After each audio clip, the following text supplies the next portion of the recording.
Gott kvöld. Stundum gott að hverfa frá argaþrasi, brauðstrits og annars þess sem bindur okkur hinnu forgengilega og leiða hugan að því sem annars staðar fremur að finna en í þeim efnisheimi sem raunvísindin kunna á öll skil. Vegna þessa hef ég nú beðið 4 ágæta borgara sem allir eru lærdómsmenn miklir í andlegum fræðum að koma hingað til þess að stytta okkur kvöldvökuna með íhugunum svör við spurningu sem við höfum áreiðanlega öll einhvern tíma velt fyrir okkur og ýmsir munu enn ekki hafa leyst svo að þeim þyki alveg óyggjandi. Þessir gestir okkar í kvöld eru þeir Ásmundur Eiríksson, forstöðumaður Fíladelfíu-safnaðarins, Gunnar Benediktsson, rithöfundur, fyrrum sóknarprestur, Hendrik Ottósson, fréttamaður, sem trúfróður mjög svo sem hlustendum mun góð kunnugt, og séra Magnús Runólfsson, framkvæmdastjóri KFUM.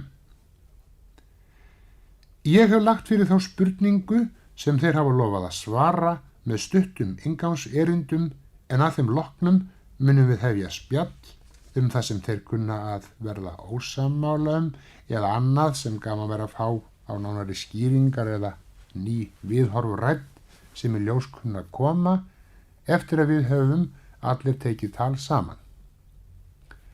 Spurning kvöldsins þessi. Hvort teljið hér persónulega að Biblían sé fremur trú en sagnfræðirit? Ég endurtek. Hvort teljið þér persónulega að Biblían sé fremur trú en sagnfræðirit?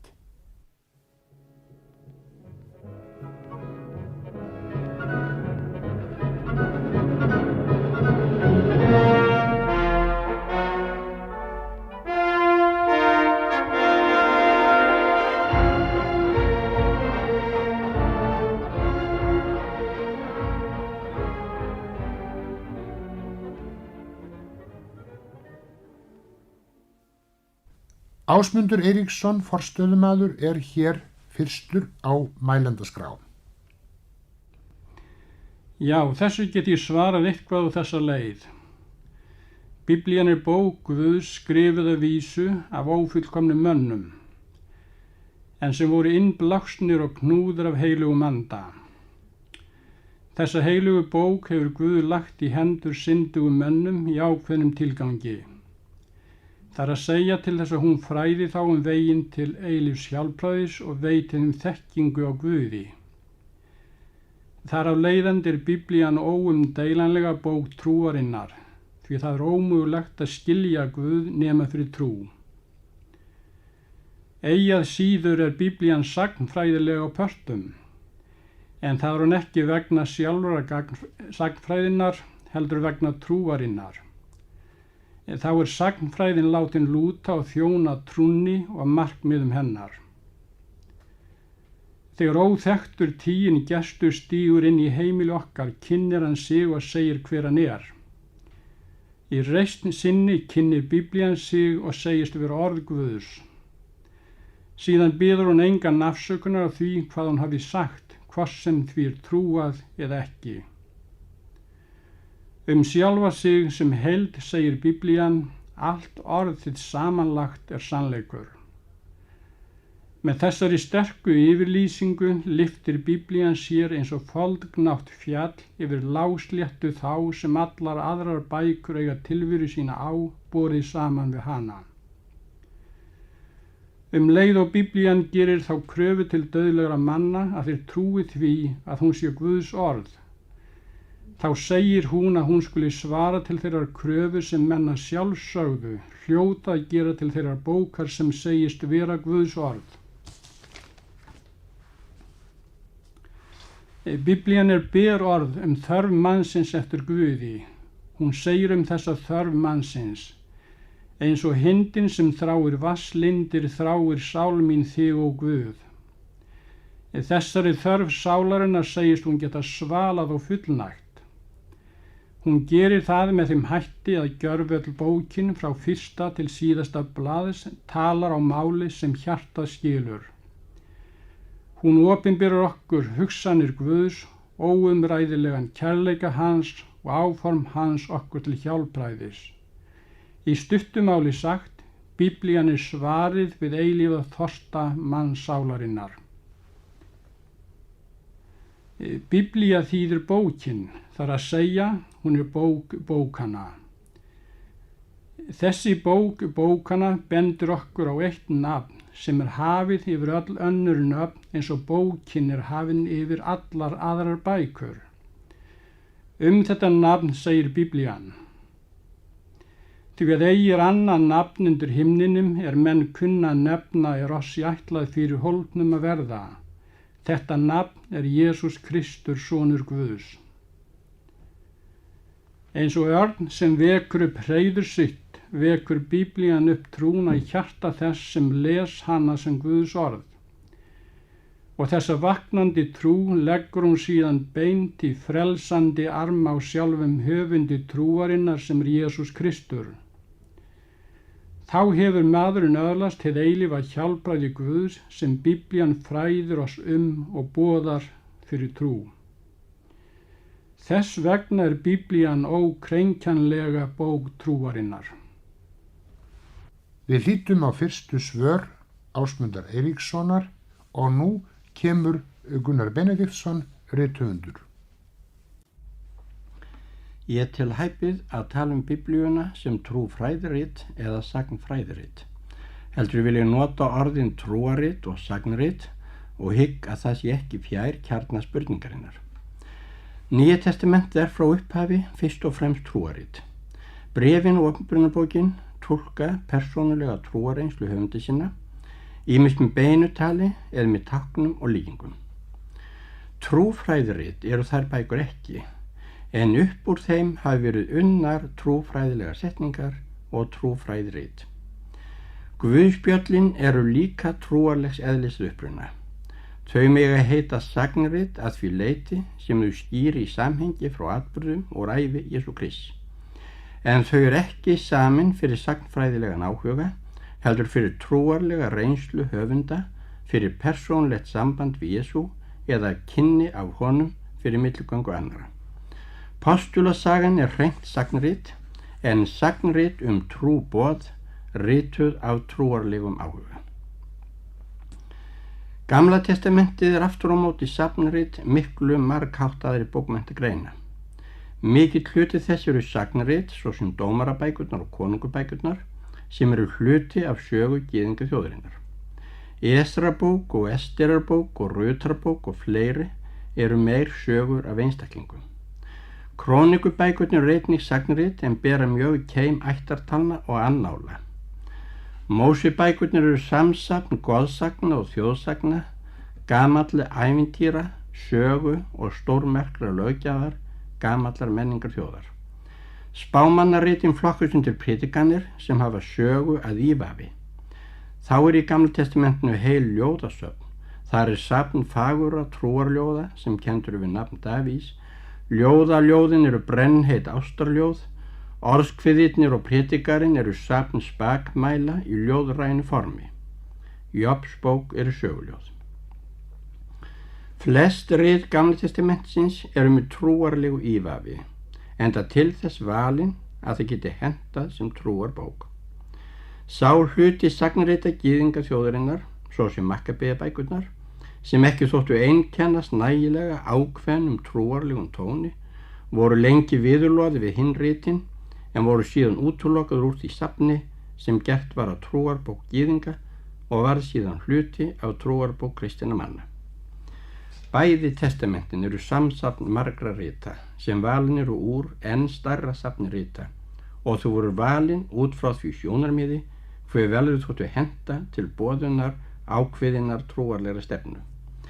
Til eru fleiri sögur og sagnir Jesú en þær sem guðspjöll Nýja testamentisins hef innihalda, og fyrstu tíð kristninnar voru oft allmikil átök það hve margt skildi tekið mið í ritsefn það sem samþykkt var á lokum sem trúarbók kristninnar og sú Biblía sem kirkjudeildirnar hafi viðurkennt sem trúarbók sína til þessa dags. Biblían því fyrst og fremst trúarbók. Bæði af þeim sökum að mestur hluti rita hennar trúarlegur uppruna og síðan þau valin saman til að þjóna ákveðnum trúarlegum tilgangi. Sumar bækurnar hafa vísu allmikið sagnfræðilegt gildi að því varða sögu einnar þjóðar og hafa sagnfræðingar haft mikinn stuðning þeirra í rannsóknum sínum í sögu þeirrar þjóðar og nágranna þjóða hennar. En til okkar hefur Biblían borist sem trúarrit og sem trúarrit hefur hún fyrst og fremst gildi sem útbreidasta rit kristins heims með einni kynslóð af annarri til þessa dags. Við lítum á Gunnar Benediktsson og þá hér kominn Hendrik Ottósson, fréttamaður. Engin bók frá upphafi ritlistar hefur verið gefin út jafn oft og Biblían né verið í eigu jafn margra manna síðan prentlistin færði mannkyninu bókarament. Og sennilega hefur ekki verið deilt jafn mikið neina bók, enda þótt hinn allra minnsta gagnrýni eða efasemdur hana vörðuðu á fyrri árum lífláti á bálkesti eftir langar pyntingar sem presslærðir og vígðir menn kristinnar kirkju stjórnuðu. Biblían var heilu bók, öllum mannlegum vísdómi æðri. Hún var innblásin af Guði, jafnvel skekkjur og missagnir voru frá heilugum anda almáttugs Guðs komnar. Slíka hluti mátti ekki fást ef menn vildi ekki eiga yfir höfu sér, kvalir og dauða hér og eilífa tortímingu annars heims. Innblásturinn, inspiratio, theopneustia má til dæmis finna í öðru bréfi Páls til Tímóteusar, 3. kapitúla 16. versi og stendur í íslensku biblíuþýðingunni. Sérhver ritning sem innblásin af Guði og nytsöm til fræðslu, til umvandunar, til leiðréttingar, til menntunar í réttlæti, til þess að Guðsmaðurinn sé algjör til sérhvers góðs verks. En hins vegar segir í rómversku biblíunni og ýmsum öðrum útgáfum: öll ritning veitt fyrir innblástur frá Guði og svo framvegis. En þarna eins og heyra má grundvallarmunur. Innblásturinn það að segja að fyrir öllum þorra almennings, ef ekki fyrir öllum mönnum, hann lítt skiljanlegt fyrirbrigði. Sennilegast þykir mér þó að með innblæstrinum sé átt við að innblásnar bækur hafi orðið til á svipaðan hátt og innblásnar ræður sumra spámanna Gamla testamentisins, að þeir hafi verið í einhverju því ástandi sem olli því að þeir voru ekki sjálfráðir orða sinna. Þessa mörg dæmi önnur, meðal annars í dýrkum Baals, Dionýsiusar og annara fornra goða. Í opinberunarbókinni og hjá ýmsum trúarflokkum mótmælenda að ógleymdum atburðum í Nýja testamentinu, tungutali og fleiru. Kristindómur ekki einn þessa kenningu innblástur helgibóka. Nægir að benda á innblásin Kóran íslams, vetakvæðin, avestabækur lærisveina Sarathustra, Mormónsbók og þar fram til göttunum. Innblástur ekki sérkenni Biblíunar. Allir menn hafa fullkomið rétt til þess að kenna helgirit sín við æðra innblástur eftir á annað borð aðhylla slíkar kenningar. Kristnir menn hafa alls engan rétt til þess að kalla sín helgiritin einu og sönnu og innblásnu. Þrátt fyrir þetta hlýtur hver maður sem vil hugsa þau efni sem hann trúir, jafnvel þeir sem trúa á innblásturinn, að viðurkenna rétt annara manna til þess að líta á Biblíuna sem sagfræðirit. Mýmarktir í Biblíunni fengið úr eldri trúarbrögðum bæði í kenningum Gamla testamentisins og hins nýja. Sköpunarsagan, syndaflóðið, englarnir og jafnvel sjálfur höfuðguðinn eða með kananísku fleirtölunni Elohim, eftir að hann var orðinn allsherjar guð í augum Ísraels manna. Rannsóknir á síðustu árum hafa sannað samræmið milli trúarbragða semitískara þjóða og annara, sameiginlegan uppruna þeirra í umhverfi og náttúru fyrirbrigðum, viðfangsefnum og huga almennings. Allt frá þeim tíma upphófst trú á æðri máttarvöld. Annars hafa rannsóknir, fornleifafræðin og málavísindin og goðafræðin sannað það sem mjög var efast fyrir 50 til 100 árum að fjölda vísindamanna, að yfirleitt eru hins sögulegu atriði Gamla testamentisins byggð á sannsögulegum atburðum, jafnvel þjóðatalið í fyrstu Mósebókinni. Ég vil ganga svo langt að fullyrða að frásagnir Gamla testamentisins, þegar sleppt ýmsum frásögnum að því Guð birtist holdiklæddur, síðan nú traustasta samfellda heildinum sögu þjóða austur í Palestínu á þeim tímum sem þær ná. Jósefus byggir líka sögu sín á þeim. Að lokum þetta, það mín skoðun að Biblían sé fyrst og fremst merkasta sagnfræðiritið sem mannkynið á, innblásna mega þeir menn telja hana sem það orð skilja. Þetta var Hendrik Ottósson, en þá eftir að heyra það sem Magnús Runólfsson forstöðumaður vill fyrst segja okkur spurninguna sem við erum nú að íhuga. Fræðirit Biblían ekki að mínum dómi, en hún bæði sögurit og trúarit. Öll ritning bendir á Krist, þannig komst Lúther að orði. Biblían bókin Jesúm Krist. Gamla testamentið segir frá fyrirheitunum og spádómunum Krist, en Nýja testamentið frá uppfyllingu þeirra. Biblían væri ónýtt ef fellt væri úr henni allt það sem fjallar Krist. Biblían stundum kölluð trúarsaga. Það rétt svo langt sem það nær. Fyllra nafn og betra hjálpræðissaga. Sagan frelsun mannanna, sagan verk Guðs sjálfs. Helgi Hálfdanarson orti sálm Biblíuna sem lýsir henni rétt. Þar meðal annars þetta: Hún mér kær, svo blessuð bók, sem boðar mér það líkna ráð, að sjálfur Guð að sér oss tók, hins seku börn með föður náð. Ég horfi þar á helga mynd, míns hjarta kæra lausnarans, leysti mig frá sekt og synd, og sælu bjó mér himnarans. Ég sé þar dýrsta sigur gjöf, ég sé þar fríðarmerki reist, ég sé þar bjargi svift af gröf, ég sé þar heljar böndin leist. Þú heilög ritning huggar mig, mér heilög orðin lýsa þín, sé Guði lof sem gaf mér þig, þú gersemin hinn dýrsta mín. Þessi lýsing á Biblíunni rétt. Biblían saga, ekki aðeins þjóðasaga gyðinga, heldur fyrst og fremst sagan Guð og hjálpræðið. Gefum þessu gaum. Hjálpræðið ekki hugmyndakerfi eða heimspeki, heldur saga. Atburðir sem gerst hafa á ákveðnum tíma og ákveðnum stöðum. Biblían segir: Guð kærleikur. En þetta ekki almenn hugmynd, heldur kærleikur sem á sér sögu, hefur opinberast. Biblían segir ekki þjóðsögur, sagnir, goðsagnir, helgisagnir eða ævintýri. Slíkar sögur geta verið fallegar og lærdómsríkar, en Biblían segir þær ekki. Biblían segir frá jarðneskum persónum, bindur þær við tíma og staði, ættir og þjóðir. Til dæmis María Mey. Hún ekki táknmynd, hún söguleg persóna, alveg eins og María Stuart. Eins Jesúm Krist, hann söguleg persóna, alveg eins og Ágústus keisari eða Pontius Pílatus. Hann fæddist á dögum Ágústusar og dó undir Pontiusi Pílatusi.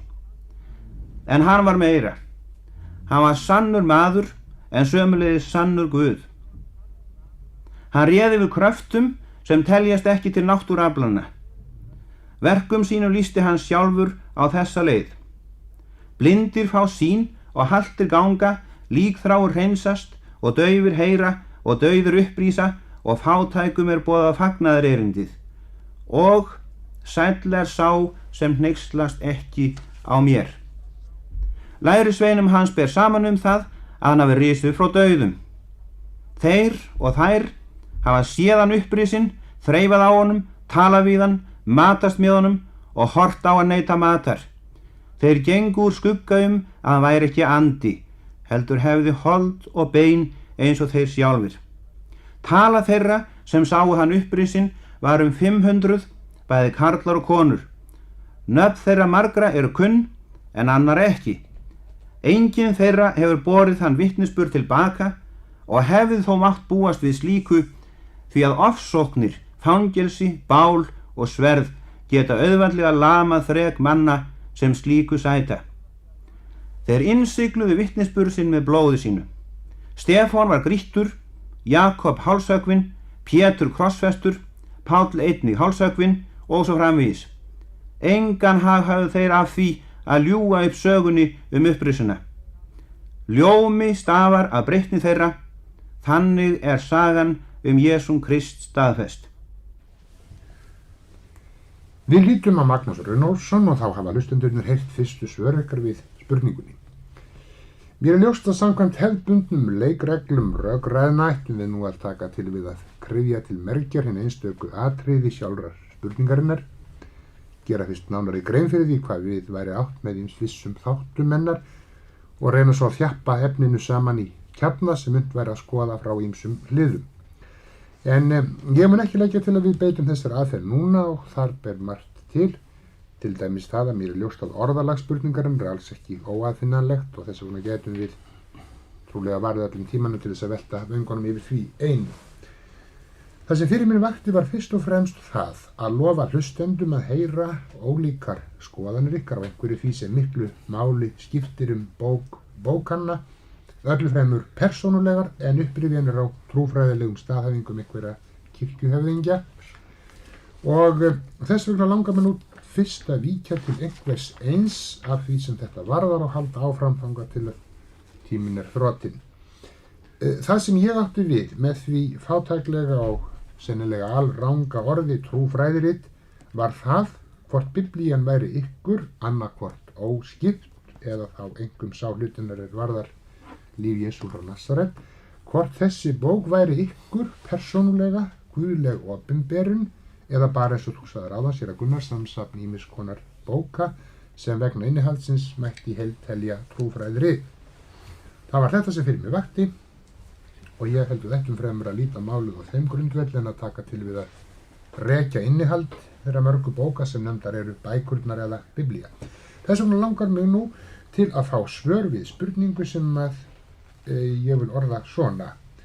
Teljið þið að Biblían sé opinberun Guðs til mannana innblásin, svo nota sér orðalag sem að þið hafið haft sjálfur uppi hérna í kvöld. Og mér langar til að biðja þig, séra Gunnar, að segja okkur fyrst skoðun á þessari spurningu, ef þú vilt gera svo vel. Ég geri engan mun Biblíunar og annarra ritverka. Að þessu leyti? Að þessu leyti. Það sem er gott í Biblíunni, ég leggi til jafns við það sem gott er annar staðar og það sem lélegt er í Biblíunni, smekklaust og annað þess leiðis. Það leggi ég á borð við það þó það slíkt í sama stæði í öðrum ritum. Já. Og nú bið ég að, það er dálítið hætt á því þegar rætt trúmál, að maður getur kannski orðið ósammála hvað orð þýða. Já. Og ég vil taka það fram að þegar ég segi Guðsorð, þá á ég við bókmyndir sem svo trúfræði kirkjurnar hafa gert að sínum bókum. Til þess að við skulum segja við köllum predikanir, við löggiltar predikanir köllum Guðsorð, sálmabækur köllum Guðsorð og meira sé að menn hafa leyft sér á Íslandi að tala gott Guðsorð og lélegt Guðsorð. Ég hef sagt ykkur það frá því. Ég var krakki að gamall maður einu sinni sem var góð glaður og hlustað á söng. Það var syngið aldnir með ungum, vegsemd honum sem vorið ól og hann sagði, þetta er gott, þetta þykir mér ögn betra en lélegt Guðsorð. Já, en að því að þetta var að þá var þú þegar skoðunar hún sé ekki innblásin í þess orðsvenjulegu merkingu. Já, ég vil þá bæta því við, ég get hugsað mér önnur rit, ég get vel þolað það önnur rit, ég kallið innblásin líka. Já, en að samátt á Biblíu. Séra Magnús, er þetta þín skoðun líka eða hvað? Nei, þetta er ekki mér skoðun. Nei. Ég gera þann mun á predikunum, sálmabókum og öðru sem stundum er kalla Guðsorð, að það er aðeins Guðsorð að svo miklu leyti sem það flytur saman boðskap í Bíblíu. Þá er að spyrja Henrik.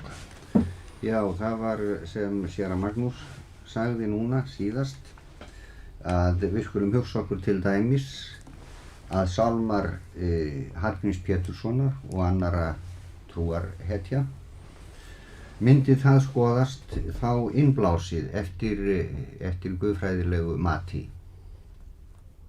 Hvað vill séra Magnús segja það? Ég myndi segja að Hallgrímur Pétursson hafi ekki beint fyrir innblásin maður, heldur hafi hann lært af Biblíunni. Já. Þá langar mig að Gjörðu svo vel. meira.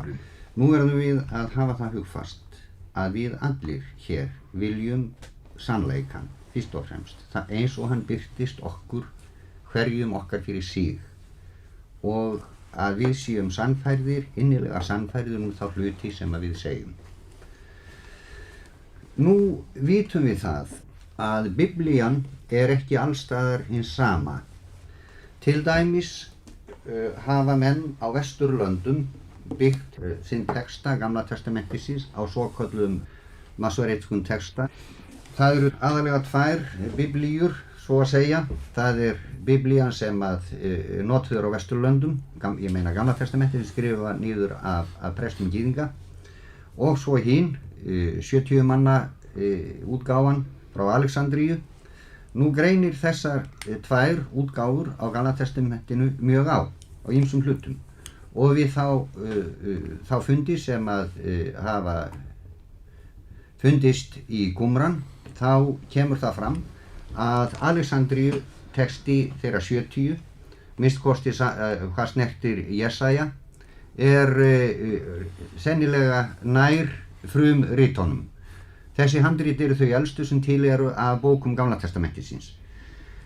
Og þá vildi ég segja, hvor Biblían, hvort Gamla testamenti, það sem að notað á Vesturlöndum eða það sem að Austræna kirkjan notar, þá innblásið og hvort þeirra ekki innblásið af Guði, því að það geta ekki mismunandi hlutir geta tæplega verið innblásnir af heilugum anda eða Guði. Nú, þá að spyrja Ásmund Eiríksson þetta mál. Ég geri mér grein fyrir því að Biblían innblásin af Guði og mér virðist að hún sanna það greinilegar heldur en nokkur önnur rit sem kendur við trú eins og til dæmis Brahma, Buddha og þessir trúarbragða höfundar Austurlanda. Og það vegna þeirrar einföldu ástæðu að Biblían ein sker sig algjörlega úr að hún segir hlutina fyrirfram sem hún kennur síðar og Biblían talar Hún segir fyrirfram fyrir innblástur heilags anda á Guðs líf Krists hvernig var á jörðinni. Engin önnur trúfræðirit gera þetta af þeim sem ég nefndi áðan. Þar af leiðandi stöndum við frammi fyrir þeirri staðreynd að Biblían innblásin af Guði, því ekki hægt að segja hluti fyrirfram aldaraðir, þúsundir ára, ef það bara mannsins hyggja sem ræður. Hér kemur æðra til, það Guðs andi sem innblæs mennina sem segja frá. Já, þá að vita hvort þið viljið gera athugasemdir við þetta eða við getum lengur. Ég ætla bara að gera eina athugasemd og hún þessi, að Ásmundur hann tekur þann hlut sem á að sanna sem sönnunargagn. Hann tekur Biblíuna sem sönnunargagn sjálfa fyrir því að hún sé æðri öðrum ritum trúmál sem að skrifuð hafa verið, meðal annars vegna spádóma sem í henni eru. Og þar komum við líklega síðar að öðru atriði sem að betra að taka seinna.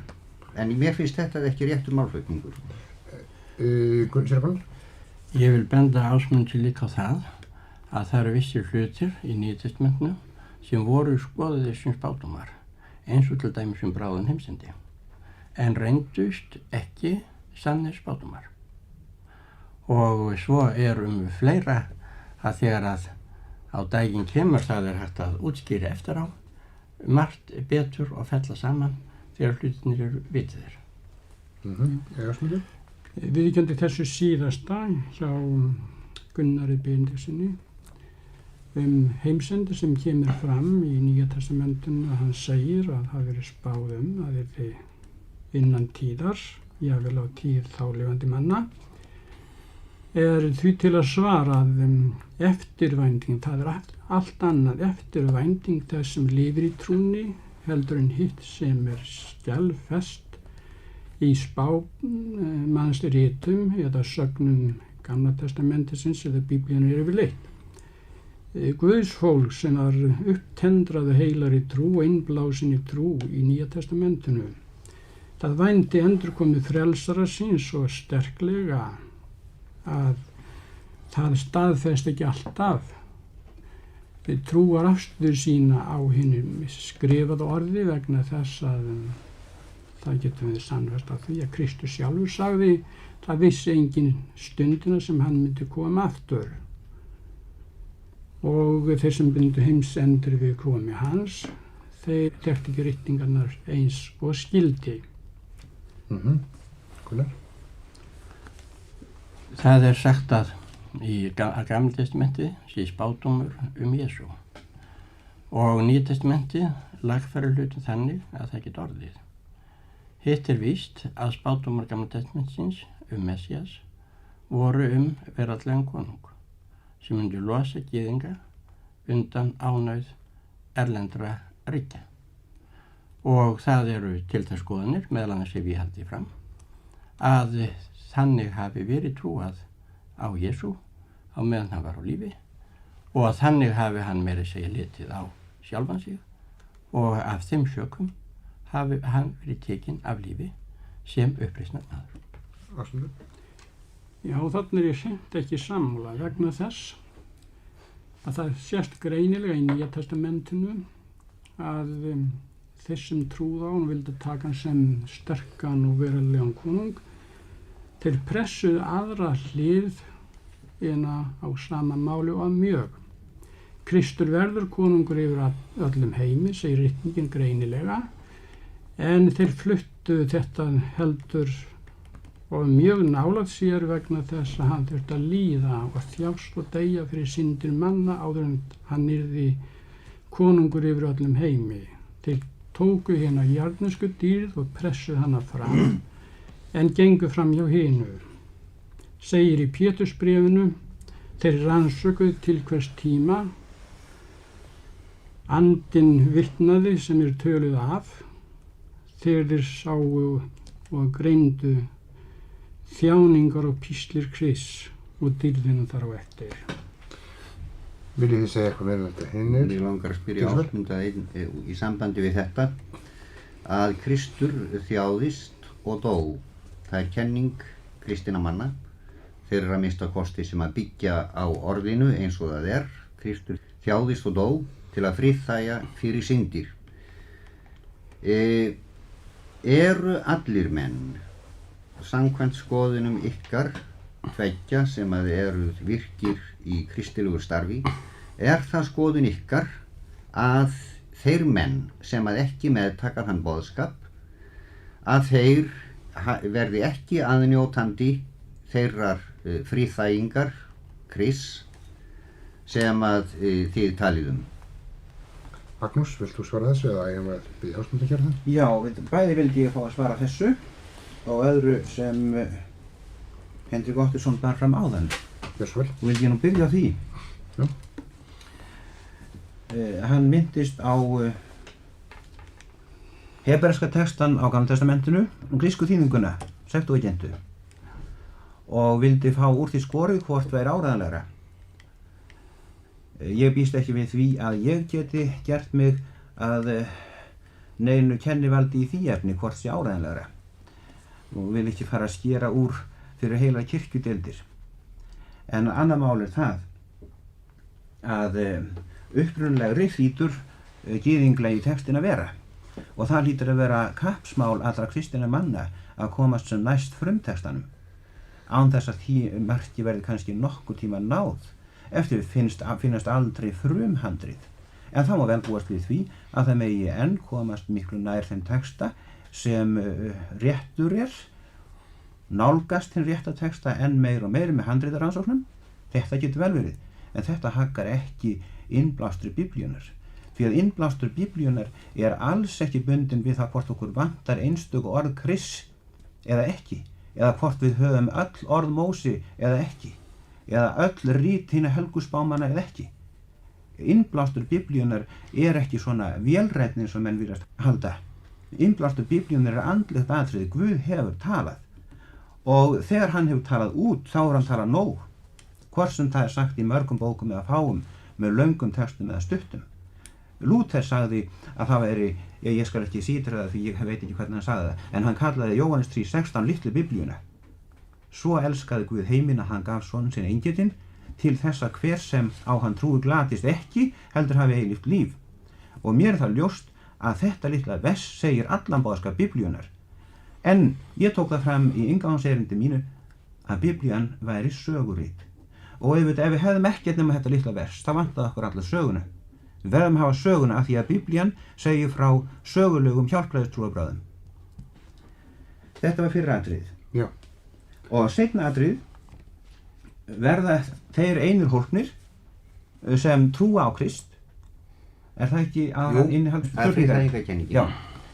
Ég svara því aðeins með orðum Jesú Krist þegar hann segir: ég er vegurinn, sannleikurinn og lífið. Enginn kemur til föðunis nema fyrir mig. Með öðrum orðum að aðrir verða fordæmdir. Ég hef aðeins vitt með orð Krist, ég segi ekki, ég kveð eitthvað dóma upp hér en það. En þetta er mikilsvert því að á þessu byggist hingað koma Krists. Vitanlega. Það er það, hvort þeir, svo að maður noti nú Lúther og hans kenningar, hvort maður friðþægist fyrir trúna á fórnardauða Krists eða hvort maður verði að þola eilífa útskúfun eftir þetta líf. Já, ég vildi gjarna fá þetta svolítið klárara.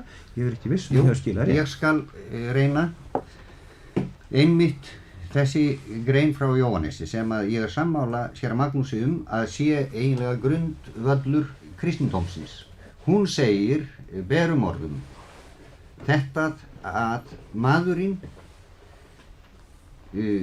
friðþægist, þar að segja hann njóti því aðeins eilífrar sælu að hann trúi því að Kristur hafi friðþægt fyrir drýgðar syndir mannkynsins.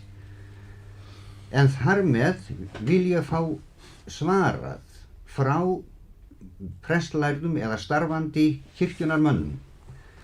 Trúið þið því þá að til dæmis ég sem að ekki trúi þessu, að ég muni eftir dauðan, því að ég neita að trúa þessu, að ég muni þá, mér muni verða útskúfað í þær eilífu kvalir sem að við skulum segja á einu stað í Gamla testamentinu kemur dálítið greinilega fram hjá Nathan spámanni, hvort að ég á þá að líða fyrir þessa vantrú mína með eilífri fordæmingu. Hvers vegna ætti ég að gerast dómari lífenda og dauðra? Ég held mig aðeins við kenningu Jesú Krist og það er dálítið leiðilegt þegar kenning Krist er ævinlega túlkuð neikvætt. Þegar ég predika Guðs orð, þá stend ég ekki upp til þess að segja ef þið trúið ekki á Jesú Krist, þá verður þið að glatast. Heldur stend ég upp til þess að segja ef þið trúið á Jesú Krist, þá verður þið hólpnir.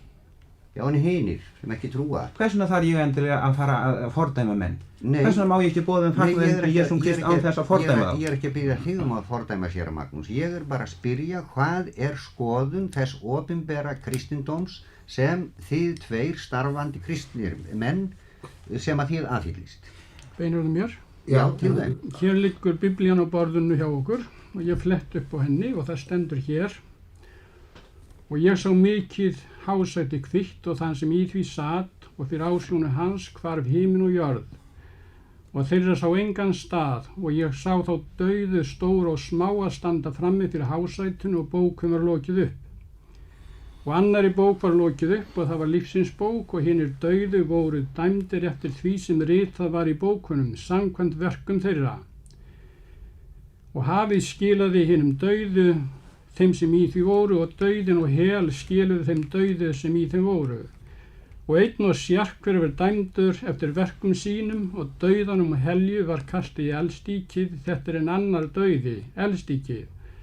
og hvers sem ekki fannst ritaður í lífsins bók, honum var kastað í eldstykið. Þetta er í Biblíunni, þetta er í trúarbókinni. Og þetta er innblásið. Og Kristur segir sjálfur í Lúkasarguðspjalli til dæmis, þegar lærisveinir komið til hans, þeir skyldi gleðjast yfir því sem þeir voru mjög glaðir yfir og vegna eðlilega hluta, að andarnir hefðu verið undirgefnir og þeir hefðu læknað alla sjúkdóma í nafni Drottins, og þeir komið aftur þá stöðvaði Jesús Kristur eins og þessa útrás gleðinnar, af því að honum fannst að hún byggjast á röngum grundvelli, og hann segir við þá: þér skulu ekki gleðjast yfir þessu að illir andar eru undirgefnir, heldur yfir því að nöfn yðar eru innrituð í himinin. Það segir Lífsbók Landsins. Og svo þegar við berum þá ritningu saman þessa sem ég las hér og Opinberunarbókinni, þá er þetta einn vitnisburður enn ritninguna, hún er innblásin og hún stendur samhljóða með sér úr hvaða riti Biblíunar sem vitnisburðurinn tekin. Hér ber tveimur saman þetta, að það er aðalatrið að taka mútið Kristi, þá eru nafn okkar innrituð í himinin, og þar fyrir utan hefur Biblían enga von að gefa. Nei, nú er fróðlegt að heyra hvað séra Gunnar segir þetta. Svo Það eru bara örfáorð. Séra Magnús sagði að Guð hefur talað. Þetta vildi ég gjarnan undirstrika, en gefið sem kristilega fallega talað. En ég held að kristnir menn yfirleitt telji Guð hafa talað víða, yfirleitt í öllu því sem fagurtur, og víðar inn í Biblíunni, og til dæmis eins og þetta: já, hvert eitt blað á blómi jarðarsmáu er blað sem margt er skrifað á þig. Ekki síður enn í Biblíunni. Já, er þetta það útrætt, þetta atriði? Ég vildi fá að bæða þetta nokkurnum orðum við þetta seinasta. Komið. Þegar ég gerir greinamun á svokölluðum innblæstri skálda og manna sem komast í hugmóð og svo innblæstri Biblíunar, þá er mjög auðvelt að sjá þetta hver munurinn er. Sérstaklega þegar haft er í huga það sem ég hef lagt hér áherslu á, að Jesús Kristur væri höfuðatriði Biblíunar. Við getum ekki lesið Jesúm Krist á blómum jarðarinnar eða blöðum. Við getum ekki lesið það að vegurinn til hjálpræðis sé að trúa á hann. Þar. Til þess verðum við að hafa þennan sérstaka boðskap sem er í Biblíunni. Við getum sagt að lögmálið er líka innblásið af Guði. Lögmálið til dæmis 10 boðorð. Nú en flestar þjóðir munu hafa einhverja siðferðilega tilfinningu og þekkingu án þess að lesa þessi 10 boðorð, þó hún getur verið á mismunandi há eða lágu stigi. Þess vegna eru boðorðin ekki fyrst og fremst opinberin. Heldur er fagnaðarerindið Jesúm Krist, Guðs son, sem kom í heiminn til þess að auðsýna mönnum kærleika og til þess að frelsa þá fyrst og fremst frá synd og í öðru lagi frá glötun. Það er innihald fagnaðarerindisins.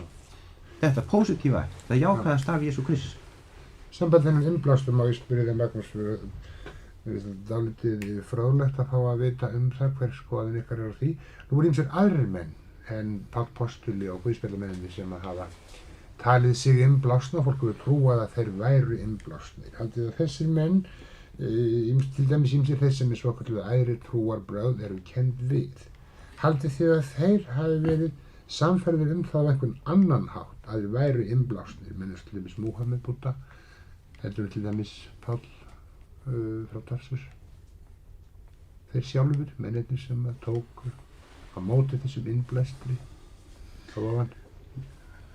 Sannferðurinn á annan hátt heldur en þeir. Já.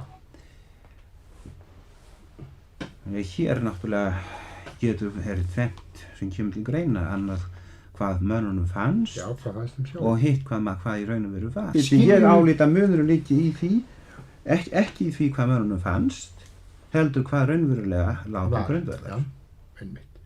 Ágætt. En þá langar mig líka til að spyrja annað atriði sem að mér finnst vera í beinu framhaldi af þessu. Og við vitum það allir að þó að kristnir menn hafi orðið fyrir og síðar að þola marga kárínu fyrir sína trú eins og framkom hér áðan. Þá hafi ýmsir aðrir trúarflokkar lent í þessu líka og ýmsir aðrir menn hafa samfellt okkur það með sínu lífi og jafnvel með því að fórna sínu lífi að þeir væru stöðugir í sinni trú.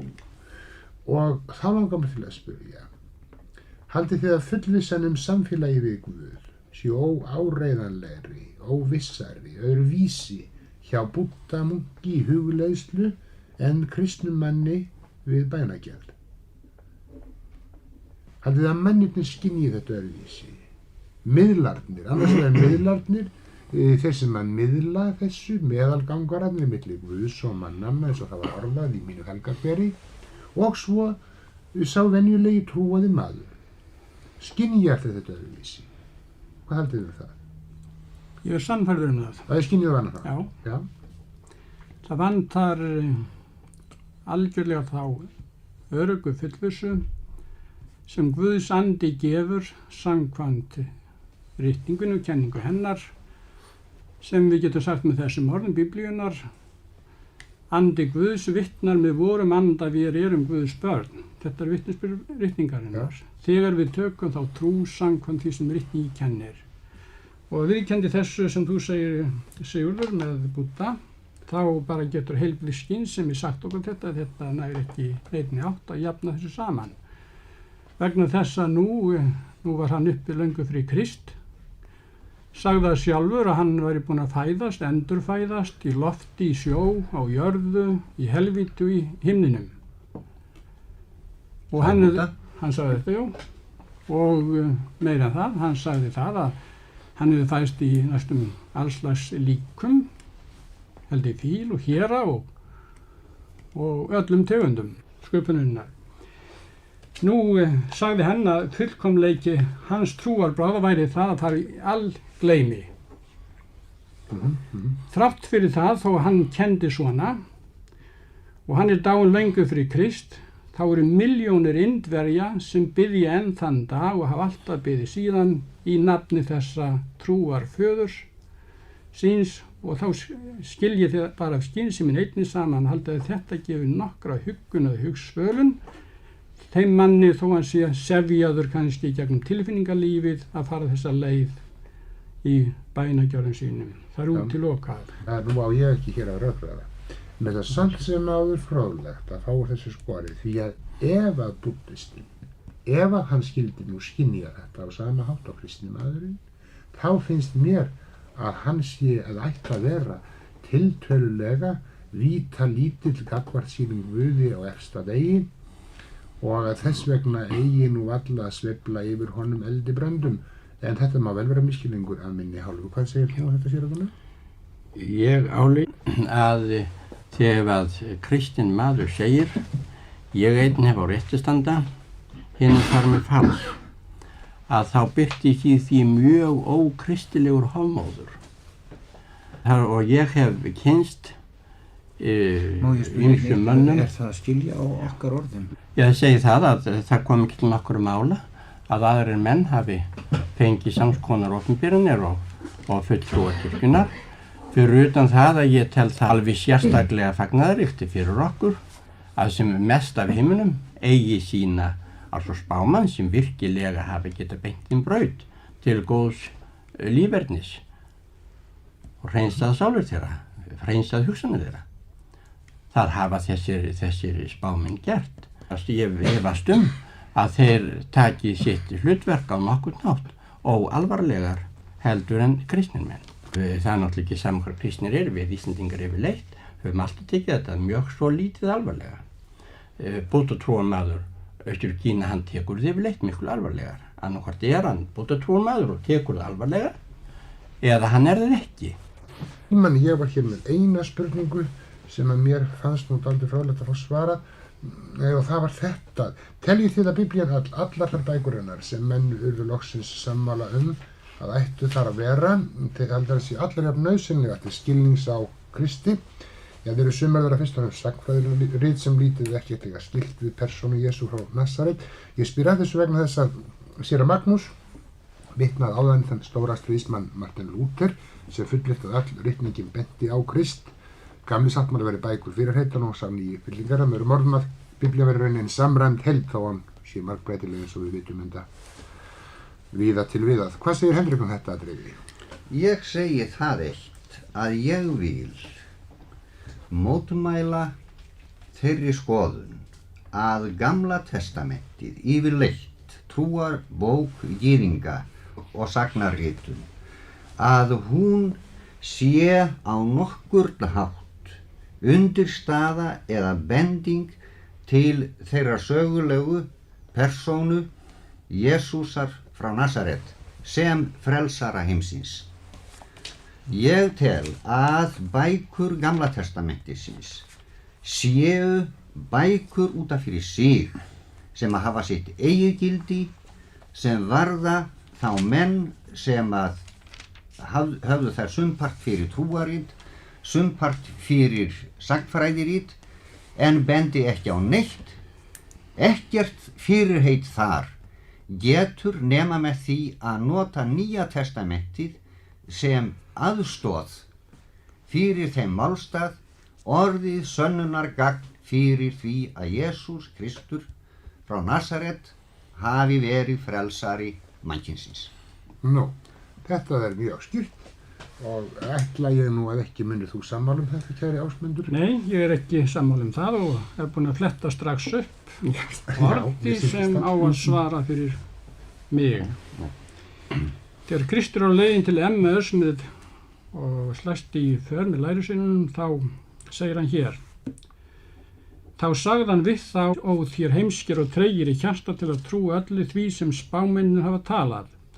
Átti ekki Kristur að líða þetta og ganga inn í dýrð sína, og hann byrjaði á Mósi og öllum spámönnunum útlagði fyrir þeim í öllum ritningunum, og það voru bara ritningar Gamla testamentisins, öllum ritningunum þar er hljóðað hann. Og neðar í sama kafla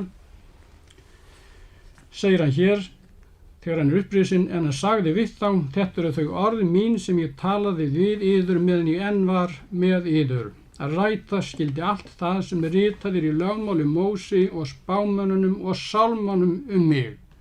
Þetta sýnir okkur að Gamla testamentið er fullt af vitnisburðum, spádómum, sögnum sem átt að rætast bókstaflega og rættust bókstaflega á Jesú Kristi, og hann sjálfur vitnar svona ákveði í gömlu ritningarnar sig. Hver er vitnisburður þinn þetta, séra Gunnar? Ert þú sammála? Nei, og tek rök hans afar léttvæg út frá sömu forsendum og Henrik benti á áðan, að það er farið að sanna einhvern hlut út frá hlutnum sjálfum.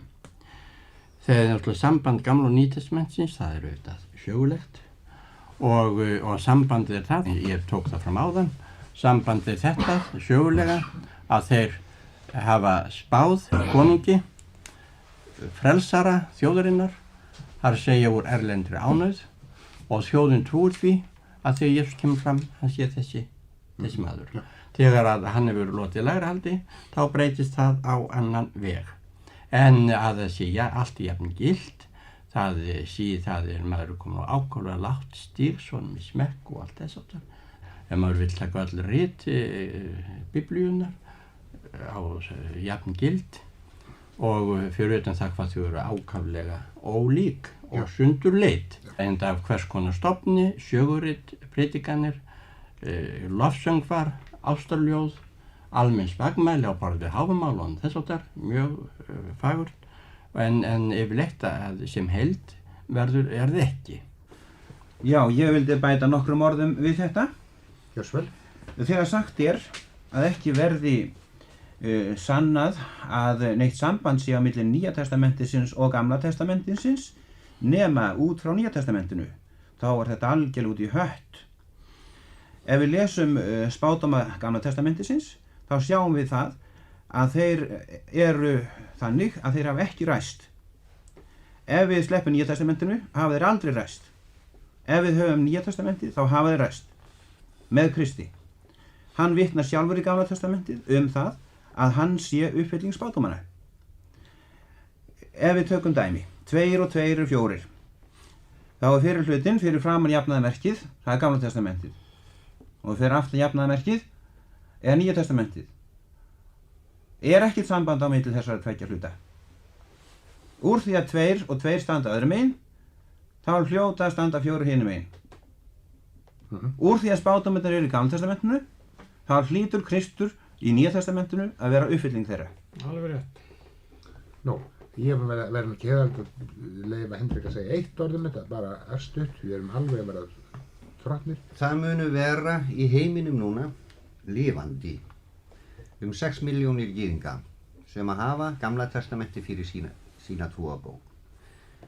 Fyrir tilverknað kristinna manna, eða minnstakosti ómótmælt af kristnum mönnum, voru einhver staðar á milli 8 og 10 milljónir af þessum trúflokki myrtar. Þessi trúflokkur, hann heldur enn fast við Gamla testamentið og spádómana það að koma muni sá sem að leiðir þá til sinnar dýrðar. Og þeir eru þó þeir menn, eða það er sú þjóð sem að skóp Gamla testamentið, og vitnisburður Jesú sjálfs sjálfan sig og hans samræmi við Gamla testamentið ekki sama sem 2 + 2 eru 4, eins og séra Magnús segir, heldur það staðhæfing. Hvort tveggja er staðhæfing. 2 og 2 eru 4, það er staðhæfing. Ásmundur, viltu segja eitthvað áður en við kveðjum? Ég vil þá segja það að síðustu að ég sjálfur persónulega, og það er minn vitnisburður, hef fundið Krist Biblíunar. Ég hef fundið hann nákvæmlega eins og allar sagnir, bæði í Gamla testamentinu og Nýja testamentinu, benda til að við getum fundið hann.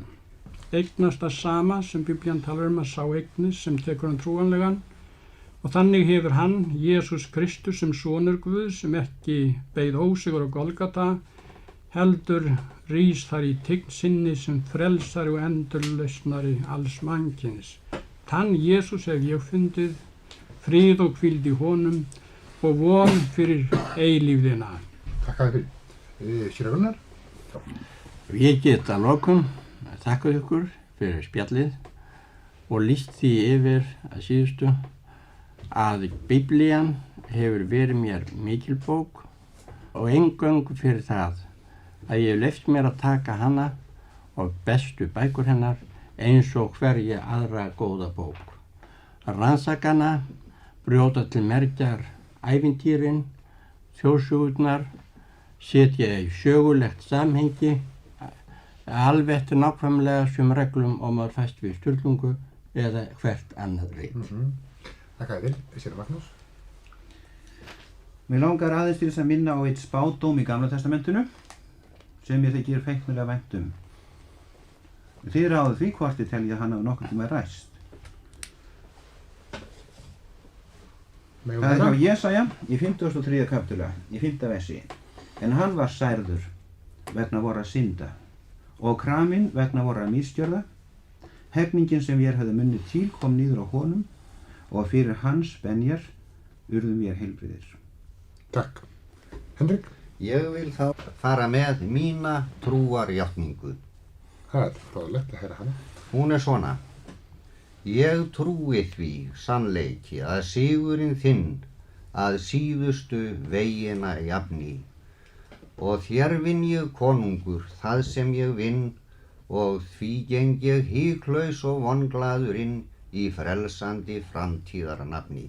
Sá sem þetta orti var fordæmdur af íslenskri evangelísk-lúterskri kirkju meðan hann lifði. Jæja, þó við ekki kvöldárið sammála allt sem Biblíuna varðar, þá erum við áraðanlega á einum máli að hún sé bókanna og þess vegna getum við ekki þú, kannski. Það vil líka kalla Já, þú varst nú enda við að lofa hana. Það er forláta bók. Já, en nú getum við gjörðið sammála það að ef við ráðleikjum og hlustundum að taka hana ofan úr hillanum og leita þar í henni sjálfri, að svörum við spurningunni sem við höfum verið að velta fyrir okkur, að þá muni þeim vonandi takast að finna þessi svör þar. Ekki sant? Við skulum vona það. Ég þori ekki ábyrgjast það. Jæja, en við... Jú, ég þori ábyrgjast það. Það ábyrgjast Ásmundur. En það er að minnskosti góður lest. Góður lest. Jæja, og nú í trausti þess að svo að sé, að þá þakka ég ykkur fyrir komuna og svo bjóðum við góða nótt.